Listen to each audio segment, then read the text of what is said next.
Cinema രംഗത്തെ അതുല്യ പ്രതിഭയാണ് ശ്രീനിവാസനിലൂടെ ഇന്ന് വേറിട്ടിട്ടുള്ളത്. ശ്രീനിവാസൻ പാട്യം സ്വദേശിയാണ്, എൻ്റെ നാട്ടുകാരനാണ്. പാട്യം നിരവധി വ്യക്തിത്വങ്ങളെ സമൂഹത്തിന് സംഭാവന നൽകിയിട്ടുള്ളൊരു നാടാണ്. അനീതിക്കെതിരെ പൊരുതിയ നവോത്ഥാന നായകനായിട്ടുള്ള വാഗ്ഭടാനന്ദൻ്റെയും രാഷ്ട്രീയ രംഗത്ത് കമ്മ്യൂണിസ്റ്റ് പാർട്ടിയുടെ നേതാവെന്ന നിലക്ക് മാതൃകയായിട്ട് ഉയർത്തിക്കാണുന്ന സഖാവ് പാട്യത്തിൻ്റെയും നാടാണ് ശ്രീനിവാസൻ്റെയും ജന്മനാട്. ചെറുപ്പകാലത്ത് കമ്മ്യൂണിസ്റ്റ് പാരമ്പര്യമുള്ള ഒരു കുടുംബമെന്ന നിലക്ക് രാഷ്ട്രീയ ആഭിമുഖ്യം അദ്ദേഹം പ്രകടിപ്പിച്ചിരുന്നു. അദ്ദേഹത്തിൻ്റെ പിതാവ് ഉണ്ണി മാസ്റ്റർ പഴയ കാലത്ത് കമ്മ്യൂണിസ്റ്റ് പോരാളിയായിരുന്നു.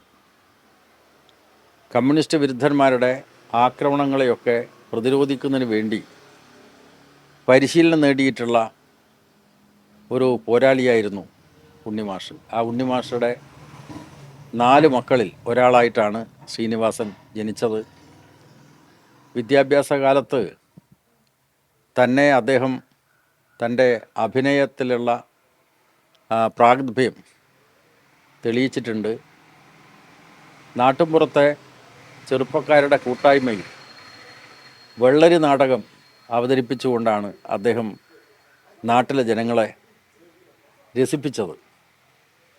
പിൽക്കാലത്ത് സിനിമാ രംഗത്ത് അദ്ദേഹം വ്യക്തിമുദ്ര പതിപ്പിച്ചതോടുകൂടി അദ്ദേഹം സിനിമാ രംഗത്തിലൂടെ ലോകമെങ്ങുമുള്ള മലയാളികൾ അറിയപ്പെടുന്ന ഒരു നടനായി വരികയുണ്ടായി.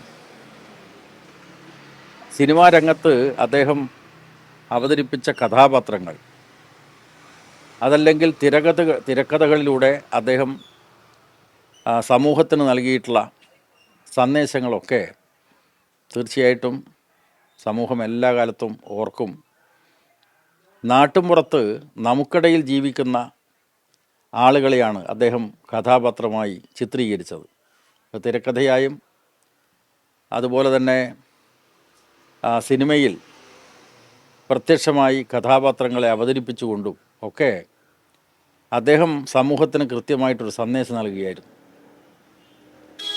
വളരെ ലളിതമായ നിലയിൽ ജീവിതം ആരംഭിച്ച ശ്രീനിവാസൻ അഭിനയ കലയോടുള്ള തൻ്റെ ആത്മാർത്ഥമായിട്ടുള്ള കൂറ് സ്ഥാപിക്കുന്നതിന് വേണ്ടി നടത്തിയ യത്നങ്ങൾക്ക് കയ്യും കണക്കുമില്ല. വളരെയധികം ആദ്യകാലത്ത് പ്രയാസപ്പെട്ടിട്ടുണ്ടെങ്കിലും പിന്നീട് അദ്ദേഹത്തെ അംഗീകാരം തേടി വരികയായിരുന്നു. അപ്പോൾ ആ നിലക്ക് അഭിനയ രംഗത്തെ വലിയ നിലക്ക് വ്യക്തിമുദ്ര സ്ഥാപിച്ചിട്ടുള്ള മഹാനായിട്ടുള്ള ആ കലാകാരൻ്റെ വേർപാടിന് മുന്നിൽ ഞാൻ എൻ്റെ അനുശോചനം അറിയിക്കുകയാണ്.